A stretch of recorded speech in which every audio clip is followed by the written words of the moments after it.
오늘은 그 경계를 확실히 하라는 제목을 가지고 말씀을 생각해 보려고 합니다.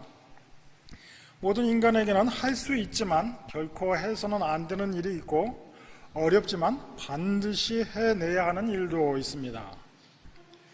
바로 이 첫사람 아담에게도 어쩌면 고된 일이 될 수 있으나 반드시 해야만 하는 하나님의 명령이 주어졌습니다. 그것이 바로 창세기 1장 28절 말씀입니다. 하나님이 그들에게 복을 주시며 하나님이 그들에게 이르시되 생육하고 번성하여 땅에 충만하라. 땅을 정복하라. 바다의 물고기와 하늘의 새와 땅에 움직이는 모든 생물을 다스리라 하시니라. 이 말씀을 흔히 문화명령이라고 하는데 아담이 하나님의 형상으로 장차 해야 할 모든 일에 대한 요약입니다. 하나님께서는 당신의 형상으로 지으신 아담을 이렇게 동역자로 부르고 계십니다. 하나님은 아담을 최초의 성전인 에덴에 두시고 그곳을 경작하고 지키는 것으로 시작하여 에덴의 경계를 조금씩 확장해 나갈 것을 명령하셨습니다. 이처럼 아담은 왕과 같은 그리고 제사장같이 존귀한 권세를 가지고 있었습니다. 그러면서도 동시에 넘어서는 안 되는 하나님이 정하신 경계선 하나가 있었는데 그것이 창세기 2장 17절에 이렇게 이야기합니다. 선악을 알게 하는 나무의 열매는 먹지 말라. 이것은 인간이 하나님의 형상으로 모든 면에서 하나님과 같지만 하나님께 의존해 살아가는 존재라는 것을 알려주는 유일한 표지였습니다. 인간은 무엇이든 할 수 있는 존재였는데 우리가 잘 알고 있는 대로 하나님께서 금하신 것, 그 단 하나의 경계를 넘어서는 까닭에 실패하고 맙니다. 그래서 오늘은 본문 말씀을 따라가면서 우리는 하나님의 뜻 아래서는 무엇이든지 할 수 있는 존재다.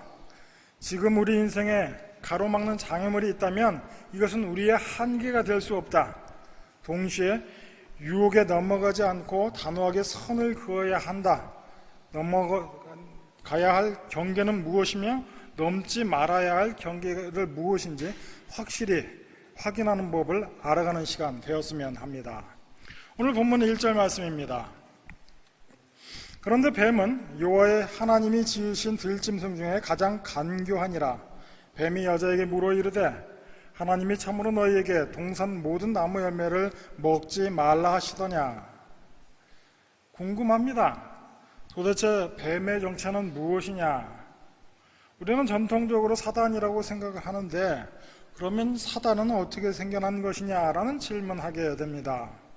하나님이 천지를 창조하셨는데 도대체 사단이 어디서 생겨났을까? 이런 질문이 꼬리에 꼬리를 물다 보면 그러면 하나님의 창조에 악한 것이 있었다냐는 의문에까지 이어집니다. 여기서 다시 한번 확인해 드리는 것은 성경이 이처럼 우리에게 어려운 이유가 무엇이냐 할 때 성경이 우리를 위해 쓰여진 것은 맞지만 우리에게 처음 쓰여진 것이 아니기 때문입니다. 반복 강조하는 대로 모세에게 처음 이 창세기 이야기를 들었던 이스라엘 백성은 오늘 말씀을 어렵지 않게 이해했다라는 사실입니다. 고대 근동 사람들에게 뱀이라고 하는 이 동물, 이 뱀의 존재는 혼돈의 생물, 경계선 상에 존재하며 그 경계를 흐리는 생물로 이해됐습니다. 잘 길들이면 길들여질 수 있는 존재이지만 제어되지 않을 때에 문제거리가 되는 존재라고 고대 사람들은 이해했습니다. 그러면 우리의 질문은 이것입니다. 뱀이라는 존재가 혼란케 하는 것은 무엇인가? 어떠한 경계를 혼란시키고 있는가? 여기서 경계라는 것 한번 생각해 볼 필요가 있습니다. 우리와 하나님 사이에도 경계가 있습니다. 그리고 우리 인생에도 여러 가지 경계가 있는데 서두에서 언급한 대로 두 가지 경계가 있다는 것을 생각해 볼 수 있습니다. 하나는 하나님이 우리에게 맡기신 사명이 있는데 이것을 우리가 감당하기 힘들 때 느끼는 한계를 경계라고 이름 지어 보겠습니다. 이러한 한계, 이러한 경계는 주님이 우리에게 주시는 능력과 은혜에 기대어 돌파하고 뚫고 넘어서야 할 것입니다. 하지만 이와는 달리 하지 말아야 할 것, 해서는 안 되는 한계도 있습니다. 그래서 우리가 신앙인으로 살아가며 구하는 지혜는 이 둘을 구분하여 확인할 줄 아는 지혜입니다. 무엇이 돌파해야 할 한계이고 무엇이 인간으로서 겸손하게 받아들여야 할 경계이냐, 이 둘을 구분하는 것이 바로 지혜라고 하겠습니다. 그런데 오늘 뱀은 이러한 경계선을 허물어 버립니다. 인간이 받아들여야 할 경계를 넘어서야 할 한계선이라고 착각하게 만듭니다. 이게 무슨 말이냐? 하나님이 아담에게 주신 단 하나의 금지 명령이 있는데 창세기 2장 16절 17절 말씀입니다. 동상 각종 나무의 열매는 내가 임의로 먹되 선악을 알게 하는 나무의 열매는 먹지 말라. 내가 먹는 날에는 반드시 죽으리라. 이 금지 명령은 금하고 있어 억압 같고 제한 같지만 사실은 은혜로 주어진 명령입니다. 왜 그렇습니까? 인간을 인간되게, 인간의 존재를 알게 하는 명령이기 때문입니다. 선악을 알게 하는 나무의 실과는 은혜로서 주어진 한계선이라는 말입니다. 우리 인간은 모두가 하나님의 형상이지만 먹어야 사는 존재로 지어졌습니다. 하나님께 의존적인 존재라는 것을 알아야 한다. 인간은 하나님 없이 살 수 없고 하나님이 될 수 없는 존재라는 것입니다. 선악을 알게 하는 나무의 열매를 먹지 말라는 금지 명령을 통해 인간의 한계를 인식해야 인간다운 삶을 살아갈 수 있다는 말입니다. 오늘 말씀을 자세히 들여다보면 최종적인 유혹의 손길이 뻗치기 전에 뱀의 밑작업이 있다는 것을 우리가 알 수 있습니다. 뱀은 유혹을 시작하기에 앞서 이렇게 이야기하는데 1절 말씀입니다. 하나님이 참으로 너희에게 동산 모든 나무의 열매를 먹지 말라 하시더냐. 언뜻 보면 우리는 이 질문에서 어떤 지점이 유혹거리인지 발견하기 쉽지 않습니다. 누구라도 한 번은 해볼 수 있는 질문처럼 보입니다. 말도 못 해보냐? 상상 한 번도 못 해보냐? 그럴 수 있겠으나 분명히 경계를 흐리고 경계를 흔드는 질문이 분명합니다. 그렇다면 경계를 바로잡는 것이 중요한데 그 중에 하나가 우리 삶의 우선순위를 정하는 일입니다. 우리에게 있어서 가장 중요한 것이 무엇입니까? 무엇을 입을까? 무엇을 먹을까? 이 문제 중요한 문제가 아닐 수 없습니다. 왜냐하면 우리 삶의 기초가 되기 때문입니다. 먹는 문제, 입는 문제, 이 기본적인 문제가 무너질 때 너무 힘듭니다. 왜냐하면 우리의 삶에 인간의 존엄을 위해 필요한 것이기 때문입니다. 그러나 우리가 최우선적으로 추구할 것은 아니라는 말입니다. 주님 말씀에 먼저 그의 나라와 그의 의를 구해야 한다라는 말입니다. 먼저 할 일이 있고 나중 일이 있다는 말입니다. 하나님의 명령도 마찬가지입니다. 물론 하나님의 명령이니 모든 명령이 같은 무게이고 다 중요하긴 하지만 가장 본질적으로 중요한 최우선되는 명령이 있고 부차적인 명령이 존재한다라는 말입니다. 부차적이라고 말하는 이유는 본질적인 명령을 붙들면 저절로 지켜지는 까닭입니다. 최우선으로 삼아야 할 명령이 무엇이냐? 말씀드렸던 바로 문화 명령입니다. 생육하고 번성하며 땅 위에 충만하라. 땅을 정복하라. 바다의 물고기와 하늘의 새와 땅에 움직이는 모든 생물을 다스려라. 아마 여기에 뱀도 포함이 될 것입니다. 이것을 창세기 2장에서는 하나님께서 아담을 에덴이라는 특별한 장소로 옮기신 후에 구체화된 명령을 내리시는데 2장 15절 말씀입니다. 이와 하나님이 그 사람을 이끌어 에덴 동산에 두어 그것을 경작하며 지키게 하시고, 바로 우선적으로는 에덴을 경작하고 지킬 명령을 내리셨습니다. 가장 본질적인 명령입니다. 인간을 왕같이 고귀한 제사장으로 세우시고 명령을 내리신 것입니다. 이와는 달리 금지 명령이라고 하는 것은 중요하긴 하지만 1차적이고 본질적인 명령은 아니었다라고 하는 것입니다. 다만 문화 명령을 따르는데 주의해야 할 부차적이고 최소한의 명령이었습니다. 신약의 예를 들어보겠습니다. 예수님께서 하신 본질적인 율법 딱 두 가지로 요약하셨습니다. 바로 하나님 사랑과 이웃 사랑입니다. 바로 하나님을 먼저 사랑하면 이웃 사랑으로 연결이 되는데 이 이웃은 누구입니까? 바로 내가 아닌 모든 사람입니다. 자, 모세의 10계명 중에 제7계명 여러분 다 아실 것입니다.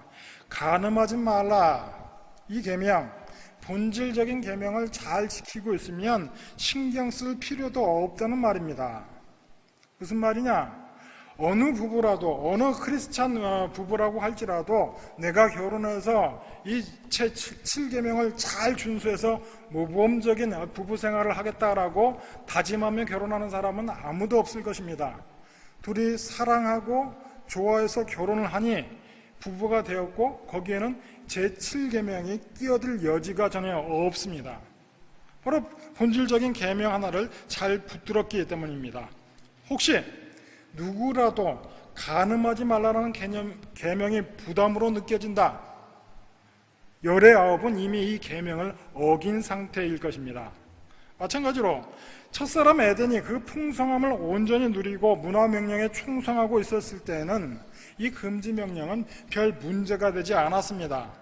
그런데 이 뱀은 문화명령이 중심이고 본질적인 명령인데, 그리고 금지명령은 어찌 보면 신경 쓰지도 않아도 될 문제였는데 이것을 흔들어 놓고 있습니다. 바로 경계를 허물어 우선순위를 바꾸어 버린 것입니다. 뱀은 강조점을 흔들어 하나님이 의도하지 않은 것에 이 하와의 눈길을 향하게 만듭니다. 그래서 부차적인 것, 예외적인 것, 부정적인 것에 눈을 돌리게 만들어 하나님의 본뜻을 왜곡하게 만들어 버립니다. 뱀은 인간에게 전혀 문제가 되지 않았던 것이 문제되게끔 만들어 버립니다. 하나님이 정말 모든 실과를 너희에게 먹지 말라고 하셨느냐? 정말 기가 막힌 질문입니다. 원래 하나님의 말씀에는 모든 나무의 실과라는 긍정적인 표현들로 연결되어져 있습니다. 모든 동산의 나무는 원하는 대로 내 뜻대로 임의대로 먹으라 였습니다. 단 선악을 알게 하는 실과만은 먹지 말아라. 유일한 제한 하나를 두셨습니다. 그런데 뱀은 절묘하게 모든 부정적인 표현을 가져다 붙인 것입니다. 이를테면 우리가 자녀를 키우다 보면 자녀들이 부모 뜻대로 빠릿빠릿 움직이지 않지요. 그러다 보니까는 무엇인가를 묻게 됩니다. 이를테면 자녀에게 너 숙제했어? 이렇게 이쁘게 물어보면 되는데 부모 입장에서는 말이 이쁘게 나가질 않죠. 너 숙제 안 했지? 라고 묻게 됩니다. 바로 뱀이 이런 포인트로 공격하고 있는 것입니다. 하나님의 명령은 모든 실과를 먹어라인데 모든 나무의 실과를 먹지 말래? 이것은 질문이 아니라 정확히 말하자면 덧신셈입니다. 여기에 대답하는 순간 가장 우선시해야 할 그 문어 명령보다 금지 명령이 더 중요하고 최우선순위가 되어버립니다. 이제 하와는 모든 나무의 열매로 표현된 풍성한 은혜를 보지 못하고 선악을 알게 하는 나무로 표현되는 부정적인 면에만 집중하게 됩니다. 이로 인해 문화 명령과 하나님의 축복으로 대변되는 모든 나무의 열매를 잃어버리게 됩니다. 원래 주어졌던 원래복, 원복보다 금지 명령의 크기가 더 커지게 돼버렸습니다. 그렇게 되니 이상한 생각이 들기 시작했습니다. 아니, 왜 하나님께서 모든 열매는 다 따먹으라고 했는데 저 나무 하나를 먹지 말라고 했는가? 그전에는 전혀 문제가 되지 않았고 존재감조차 없던 나무였을지 모르겠는데 의문이 들기 시작했습니다. 왜 이것만은 먹지 말라고 해? 바로 여기에 집중하기 시작하니 이 금지 조항 하나 때문에 모든 나무의 과실을 다 먹을 수 있어서 또 무슨 소용이야? 내가 저거를 먹지 못하는데가 되어버렸습니다. 금지 명령이 문제가 되지 않던 시절에는 에덴 동산은 너무나도 풍요롭고 은혜로운 동산이었습니다. 그런데 이 동산은 창세기 2장 9절에서 보면 보기에 아름답고 먹기에 좋은 나무로 가득 찬 낙원이었습니다. 강조하여 말씀드리듯이 창세기에서 보기에 좋고 아름답다라는 뜻은 하나님의 뜻이 구현된 완벽한 상태를 나타내는 것입니다. 바로 복의 땅이었고 이곳의 왕이 바로 아담과 하와였습니다. 이것을 지키는 왕으로 제사장으로 영광스러운 사명을 받았고 이 사명조차도 복의 일부였었는데 그리고 이 복을 누리고 있을 때는 금지된 선악을 알게 하는 나무가 전혀 문제도 아니었고 관심도 아니었었는데, 바로 교묘한 뱀의 질문을 가장한 덫에 걸려들기 시작하면서, 유혹에 넘어가기 시작하면서 모든 것이 허락된 은혜의 동산 에덴은 온데간데 없어져 버리고 금지되고 구속만이 가득한 불행한 동산이 되어버렸다라는 말입니다. 계속해서 불만과 원망만이 점점 커지게 됩니다.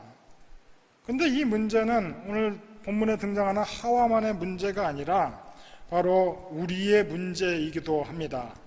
오늘 우리의 삶이 불행한 이유, 불만족스러운 이유가 무엇입니까? 평범한 삶을 살아가며 행복을 느끼지 못하고 불행을 느끼는 이유가 무엇입니까? 다른 것 없습니다. 감사할 조건이 많은데도 불만스러운 그것 하나에 집중하기 때문입니다. 가만히 생각해 보면 우리에게 있는 것 가운데에 고통과 부정적인 것이 전부가 아닙니다. 실제 내가 당연하고 누리는 많은 대부분의 것들이 신비입니다. 우리는 이렇게 물을 수도 있습니다. 도대체 내가 무엇이길래, 인간이 무엇이길래 하나님께서 우리를 이토록 사랑하십니까? 너의 하나님 여호와가 너희 가운데 계시니 그는 구원을 베푸실 전능자시라. 그가 너로 인하여 기쁨을 이기지 못하시며 너를 잠잠히 사랑하시며 너로 인하여 즐거이 부르며 기뻐하신다. 구약 선지자의 말씀입니다. 우리가 과연 그럴 만한 존재인가? 우리가 누구시길래 세상을 경작하고 지키는 자로, 또 먼저 믿는 자로 불러주셨을까라는 의문이 듭니다. 우리는 좋은 것이 주어질 때, 그리고 기도하여 그 기도가 응답되었을 때는 물론 감사하다라고 말을 하지만 너무나 당연하다는 듯이 누립니다. 왜 하나님께서 내 기도에 이렇게 응답하셨는가 궁금해하지를 않습니다. 하나님의 은혜와 사랑을 너무나 당연한 것으로 생각합니다. 그러면서도 조그만 고난과 어려움이 찾아오면 우리는 너무나 쉽게 하나님을 원망하곤 합니다. 차고 넘치는 은혜와 감사의 조건들 속에서도 하나님이 주시지 않은 단 하나, 그것 때문에 하나님을 원망하고 불만스러워합니다. 작은 불평과 불만 하나가 나를 사로잡습니다. 이것은 바로 오늘 본문에서 확인하고 있는 최초 사람들의 문제였고, 오늘을 살아가고 있는 바로 나의 문제, 우리의 문제입니다. 오늘 본문 속에 이 하와의 문제가 오늘도 우리의 삶에서, 나의 인생 가운데에서 반복되고 있습니다. 사탄은 계속해서 하나님이 은혜로 정해놓으신 경계선을 절묘하게 불만으로 발전시키고 있는 것입니다. 유혹을 통해서 일어나는 것이 있습니다. 뱀의 유혹에 넘어간 인간은 그때서부터는 하나님을 의심하고 하나님을 삐딱하게 바라보게 됩니다. 그래서 속으로 이렇게 생각합니다. 인간을 사랑하는 하나님이라면, 자유와 풍요를 주시는 하나님이라면 이러한 금지와 제한을 만들어 놓으실 리가 없다. 진짜 하나님이라면 무엇이든지 할 수 있도록 자유를 주셨을 거야 라는 생각까지 하게 되는 것입니다. 이제 진짜 하나님의 자리에 인간의 종교심과 이성이 만들어 놓은 가짜 하나님을 자리하게 합니다.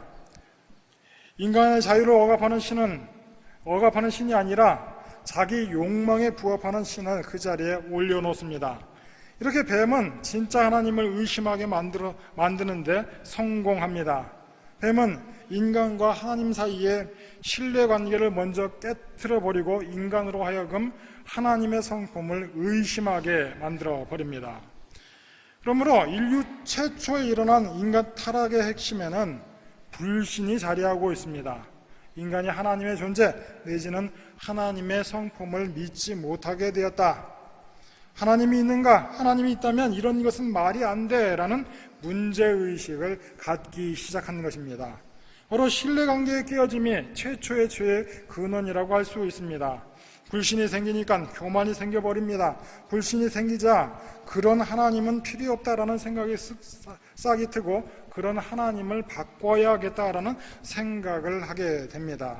그런데 어떻게 보면 이런 어떤 모습은 우리의 삶에서 늘상 일어나는 일이기도 합니다. 뱀의 첫 번째 전략, 결국 하나님을 의심하게 만들어 버립니다. 진짜 하나님이라면 어떻게 나한테 이럴 수가 있어? 하나님은 이럴 리가 없다라는 생각입니다. 그래서 우리 신자된 자에게 본질적으로 필요한 것은 믿음이 되겠습니다. 여기서 말씀드리는 믿음이라고 하는 것은 성경의 내용이 믿어진다, 교리가 믿어진다라는 인지의 차원이 아니라 하나님과 우리 사이의 인격적인 관계를 내포하는 말입니다. 주변에서 우리 사이의 어린아이들 보십시오. 엄마가 분명히 근처에 있는데도 엄마의 얼굴이 보이지 않으면 울기 시작하는 아이들이 있습니다. 그런데 이런 아이가 자라나서 어느 순간에 부모와 자식 간의 관계 깊이를 아는 때가 옵니다. 엄마 아빠가 나를 버리지 않는다라는 믿음이 생겨버리면 낯선 곳에 가서도 지 하고 싶은 거 실컷 구경하고, 이렇게 구경하다 보면 엄마 아빠가 나를 찾아오겠지라는 믿음에서 엄마 아빠를 먼저 찾지 않게 됩니다. 바로 우리에게 필요한 믿음이 바로 이러한 믿음입니다.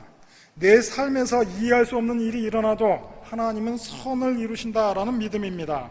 왜냐? 우리가 믿는 하나님은 나를 위하여, 우리를 위하여 당신의 아들도 내어주신 분이기 때문입니다. 어떻게 나를 인도하시는 하나님이 아닐 수 있겠습니까? 우리 인생은 그런 하나님을 신뢰하고 경우에 따라 앞이 보이지 않는 깜깜함 속에서도 한 걸음 한 걸음 걸어 나가는 것을 통해 만들어집니다. 그런데 이런 신뢰가 깨어지기 시작하면 우리 인간은 교만해지기 시작합니다. 하나님과 같이 되어서 자기 힘으로 자기 인생을 살아내겠다라는 생각을 하게 됩니다. 그러다가 실패하면 좌절하고 성공하면 교만해집니다. 그러나 하나님을 믿는 인생은 실패하면 다시 한번 일어설 생각을 하고 성공하면 겸손해지기 마련입니다. 하나님 없이 보여주는 현상이 무엇이든 간에 하나님 없이는 선한 것이 나올 수 없다는 것을 우리는 알고 고백할 수 있어야 합니다. 이때 뱀의 유혹에 대한 여자의 반응이 나오는데 2절과 3절 말씀입니다. 여자가 뱀에게 말하되 동산 나무의 열매를 우리가 먹을 수 있으나 동산 중앙에 있는 나무 열매는 하나님의 말씀에 너희는 먹지도 말고 만지지도 말라 너희가 죽을까 하노라 하셨노라. 여자의 말이 하나님의 말과 미묘한 차이가 있습니다. 창세기 2장 16절에서 하나님이 말씀하시기를 동산 각종 나무의 열매는 내가 임의로 먹되, 그냥 각종 나무, 모든 나무의 열매를 임의로 원하는 대로 먹어라가 원래 하나님의 말씀이었었는데 여자의 대답에서는 모든이라는 말이 빠져 있습니다. 이미 먹지 못하는 그 하나의 마음을 뺏겨 모든이라는 말을 잃어버렸습니다. 그러면서 하는 말이 동산 나무의 열매는 먹을 수 있으나 동산 중앙에 있는 나무의 열매는 먹지도 말고 만지지 말라. 무슨 말입니까? 여자는 이미 마음속에서 선악과를 만졌습니다. 그리고 이미 먹은 거나 다름이 없습니다. 그래서 선악과를 먹은 것이 죄가 아니라 죄의 증상이라고 말씀드리는 것입니다. 말씀을 왜곡하기 시작했습니다. 하나님의 말씀에는 반드시가 있었는데 여자는 죽을지도 몰라 하여 죽을까 하노라 라고 합니다. 그래서 그 틈을 뱀이 비집고 들어가 결코 아니다 라고 이야기합니다.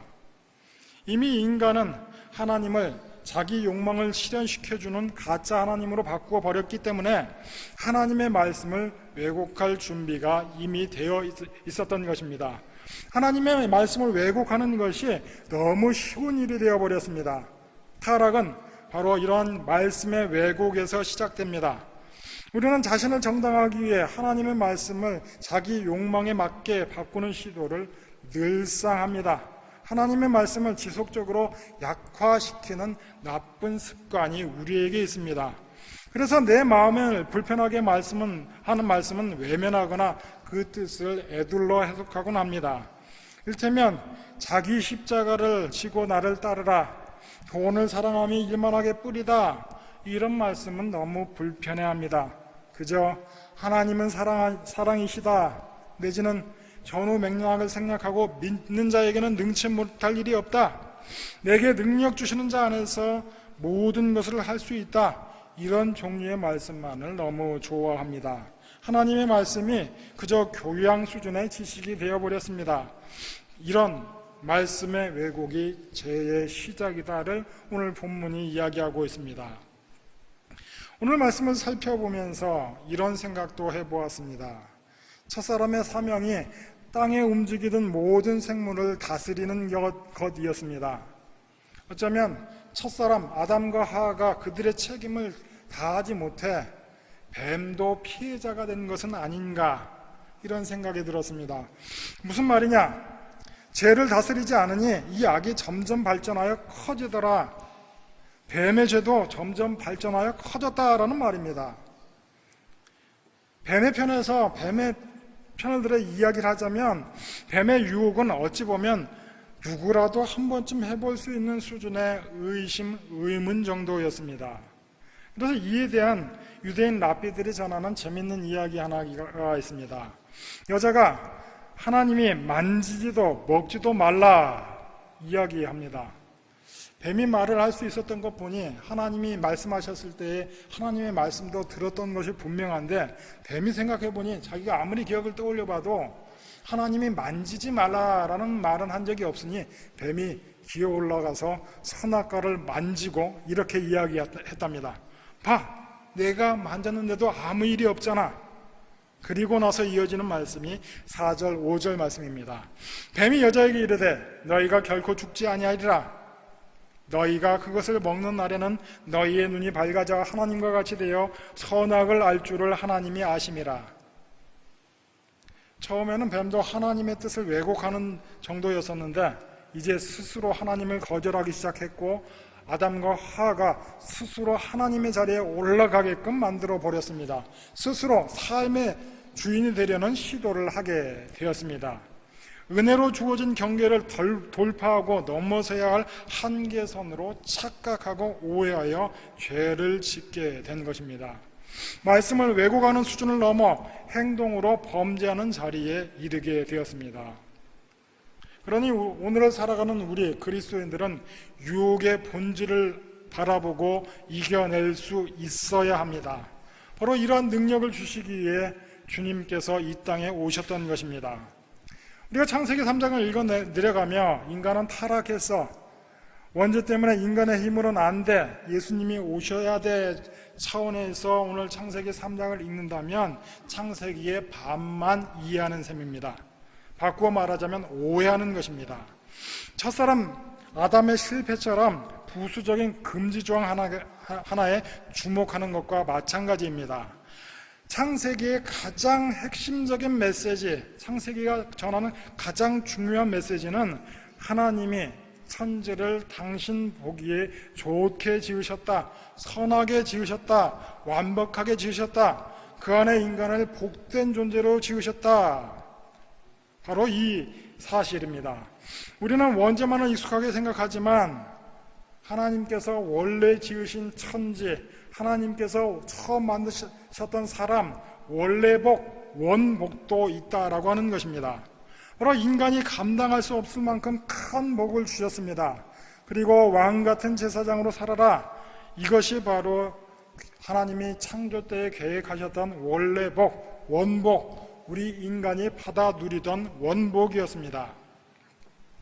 오늘 이 모세가 전하는 이 창세기 3장의 말씀을 이스라엘 백성들이 처음 들었을 때는 하나님께서 인간을 구원하기를 포기하지 않으셨던 그 까닭에 우리를 애굽에서 구원하여 자유민 만들어 이 광야에 세워놓으셨구나. 이 광야라고 하는 것은 통과하기 힘든 한계 상황이고 어려운 길이지만 우리가 반드시 이 한계를 뚫고 가나안 땅으로 가야겠다라고 결심했을 것입니다. 그리고 오늘 우리가 알아야 할 것은 창세기가 설명하는 하나님의 구원 이야기의 절정이 바로 예수 그리스도가 되신다는 사실입니다. 그는 아담이 받았던 시험을 등이 이겨내셨습니다. 겟세마네 동산에서 유혹을 이겨내시고 철저히 순종하여 십자가에서 죽으시고 부활하심으로 모든 악을 제거하셨습니다. 그리고 아담이 잃어버렸던 그 권세를 되찾아 우리에게 다시 주셨습니다. 그러니 다가오는 한 주간 삶 속에서도 어떤 어려움과 어떤 곤란을 만나더라도 주께서 주시는 능력으로 그 한계를 뛰어넘는 복된 주의 성도들 되시기를 주의 이름으로 축원합니다. 주께서 우리에게 힘을 주실 때 우리가 감당치 못할 일은 없습니다. 하나님께서 우리에게 주신 모든 사명을 하나님의 은혜와 능력에 기대어 능히 감당하는 신자 되시기를 주의 이름으로 축원합니다. 또한 세상 사람들의 괜찮다, 괜찮아, 사람 인생이 그렇다, 다들 그러고 산다, 이렇게 유혹한다 할지라도 하나님의 뜻에 맞지 않는 일에 분명히 선을 긋고 유혹에서 승리하는 복된 신자들 되시기를 주의 이름으로 축원합니다. 기도하겠습니다. 하나님 아버지 은혜에 감사합니다.